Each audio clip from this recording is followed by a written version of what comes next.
जो नया चैप्टर है पॉलीमर्स, उसका जो सबसे पहला टॉपिक है वो है सिंथेटिक पॉलीमर्स। अब सिंथेटिक पॉलीमर्स क्या होते हैं? स्मॉल यूनिट से मिलकर, ठीक है, स्मॉल यूनिट्स जब एक दूसरे के साथ ज्वाइन होती हैं तो बड़े मॉलिक्यूल्स बनते हैं और उन मॉलिक्यूल्स को हम पॉलीमर्स कहते हैं, और वो जो स्मॉल यूनिट्स होती हैं उनको मोनोमर्स कहते हैं, ठीक है। जैसे यहाँ पे मैंने एक एग्जांपल लिखी हुई है। अच्छा, अब इसमें देखेंगे ये जो मैंने ड्रॉ किए हैं ये और ये, ठीक है, ये क्या हुए हैं? कंबाइन हुए हैं, यानी कि इनका आपस में रिएक्शन हुआ है, ठीक है, इनका सारों का आपस में रिएक्शन हुआ है, और इनके आपस में रिएक्शन होने की वजह से ये सारे एक दूसरे के साथ जुड़ के इन्होंने यहाँ पे एक मॉलिक्यूल बना दिया है। और ये जो एक पूरा मॉलिक्यूल होगा ये हमारे पास क्या होगा? पॉलीमर। और ये जो स्मॉल सब यूनिट्स इनको हम कहेंगे, इन सबको हम क्या कहेंगे? मोनोमर्स, ठीक है। मतलब ये एक मोनोमर है, ये दूसरा, ये तीसरा, चौथा है, और इन्हें कंबाइन होकर ये बनाना है। अब यहाँ पे 4 सिर्फ मोनोमर नहीं होंगे या सिर्फ 5 होंगे, स्पेसिफिक कोई इनका नंबर नहीं होता, thousands of hundreds of different monomers मिलके एक बड़ा पॉलीमर का मॉलिक्यूल बनाते हैं, ठीक है। अब ये जो मोनोमर्स होते हैं, ठीक है, इनका जो वेट होता है वो बहुत ज़्यादा क्या होता है? लो मॉलिक्यूलर वेट होता है, और सारे जब मिलकर बड़ा सा पॉलीमर बनाएंगे तो इसका हाई मॉलिक्यूलर वेट होगा, ठीक है, मतलब इसका वेट ज़्यादा होगा और इनका वेट बहुत ज़्यादा क्या होगा? कम, ठीक है। और अब जिस रिएक्शन से मैंने कहा कि इनका रिएक्शन हुआ और ये बना, और जिस रिएक्शन के थ्रू मोनोमर्स मिलकर पॉलीमर्स बनाते हैं उस रिएक्शन को हम कहते हैं पॉलीमराइजेशन रिएक्शन, ठीक है। तो हम ये कह सकते हैं कि ये इसमें कन्वर्ट हुए हैं तो इनका रिएक्शन जो बीच में हुआ है उसको कहेंगे पॉलीमराइजेशन रिएक्शन, ठीक है। तो through polymerisation monomers combine together to form polymers of large molecular weight, हम इस तरह इसको डिफाइन कर सकते हैं। अब यहाँ पे जैसे मैंने ये रिएक्शन लिखा है, ठीक है। अब ये जो मैंने मॉलिक्यूल लिया है ये वाला, इसको हम कहते हैं इथाइलिन, ठीक है। और इथाइलिन के मॉलिक्यूल के पीछे जो मैंने एन लगाया है, N will correspond to any number, और इन्फिनिटी भी हो सकता है, 1000 भी हो सकता है, 100 भी हो सकता है। These are the number of monomers, ठीक है। तो एन क्या हो गया? नंबर ऑफ मोनोमर्स हो गए। ये एक इथाइलिन का मैंने मोनोमर दिया है, मतलब कि डिफरेंट इथाइलिन के मोनोमर्स हैं, उनकी क्या होगी? पॉलीमराइजेशन रिएक्शन होगा, और पॉलीमराइजेशन रिएक्शन से हमारे पास ये एक पॉलीमर बनेगा। अब ये एक सब यूनिट थी, ठीक है। और अब क्या हुई है कि यहाँ पर रिपीट हुई, ये एक है, ये दूसरी है, ये तीसरी है, और ये देखेंगे एक दूसरे के साथ क्या होती है? कंबाइन हो गई, ठीक है।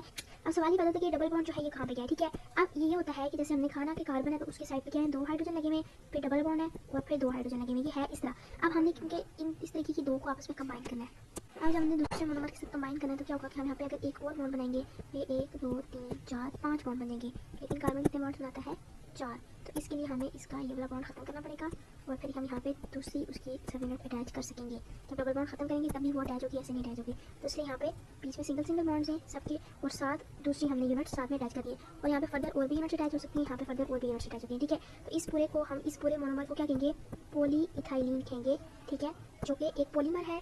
और ये क्या था? इथाइलिन। इथाइलिन का पॉलीमर है तो उसको पॉली इथाइलिन कहेंगे, ठीक है। और ये क्या था? एक मोनोमर था, मतलब ये इथाइलिन एक मोनोमर था, और ये पूरा क्या है? एक पॉलीमर बन गया, ठीक है। और ये जो एक यूनिट ये है, एक यूनिट ये है, एक यूनिट ये है, ये हमारे पास क्या आ जाती है? रिपीटिंग यूनिट्स इनको हम कहेंगे, ये क्या आ जाएंगी? रिपीटिंग यूनिट्स, ठीक है, जिनसे मिलकर हमने ये पॉलीमर बनाया है। अच्छा, अब based on the type of monomers attach हमारे पास 3 टाइप्स ऑफ पॉलीमर्स होते हैं, ठीक है। होमोपॉलीमर्स, कोपॉलीमर्स और टर्पॉलीमर्स। अब होमोपॉलीमर्स में क्या होता है कि सेम टाइप ऑफ मोनोमर्स होते हैं, यानी कि एक ही किस्म के मोनोमर्स मिलकर होमोपॉलीमर बनाते हैं।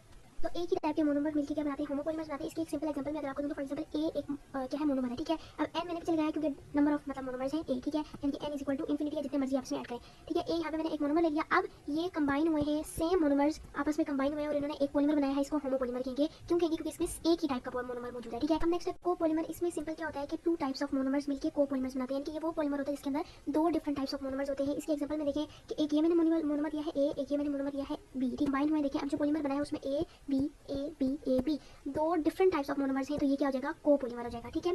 फिर नेक्स्ट है टर्पॉलीमर।